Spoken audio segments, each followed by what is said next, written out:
Something bad వర్డ్తో start చేస్తాం. ఒక్క రోజు కూడా అబ్బాయి ఎవరిని ఒక బ్యాడ్ మాట అనలేదండి.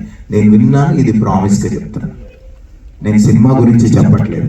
అన్న చేస్తారన్న ఇంకా తప్పదు డార్లింగ్ ఇలాంటివి చెప్తాడు తప్ప ఒక్క బ్యాడ్ వర్డ్తో స్టార్ట్ చేయడు అసలు అబ్బాయి. అది నాకు బాగా నచ్చింది. ఆ విషయం చెప్పాలని చెప్తాను. Thank you. Hi Chandrash. Hello, super. Okay Chandra garu, మీరు సాంగ్ చూస్తే అద్భుతంగా ఉంది డాన్స్లో. నాకు 2 క్వశ్చన్స్.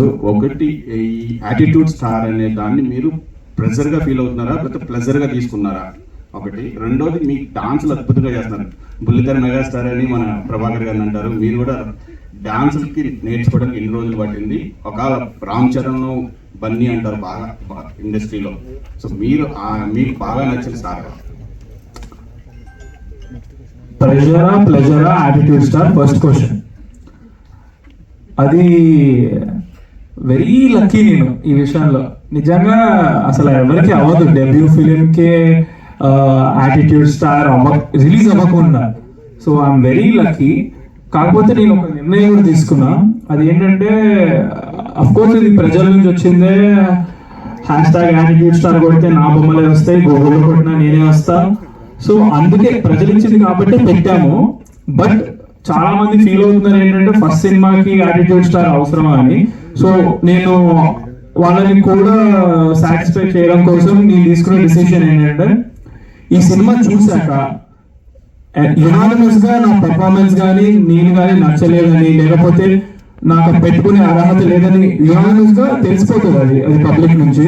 అలా అనిపిస్తే కనుక అందరికి I won't carry the tag from in my future. Second film కి అది అసలు రాదు.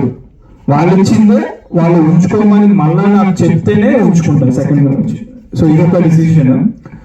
2 క్వశ్చన్ వచ్చేసి ఇది డాన్స్. అందరినీ ఇన్స్పిరేషన్ తీసుకుంటారు. ఏ సినిమా చూస్తే ఆ సినిమాలో హీరో కష్టాలు కానీ నాకు వాళ్ళు పెట్టే హార్డ్ వర్క్, టాలెంట్ కనిపిస్తుంది. So I take inspiration from every one.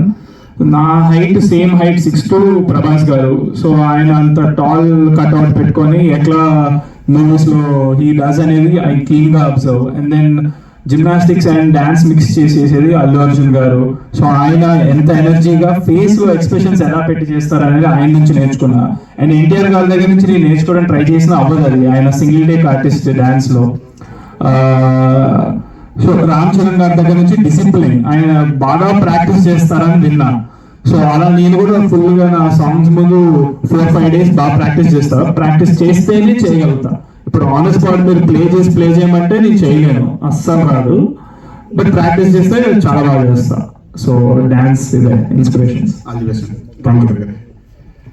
Hi sir, నమస్తే అండి.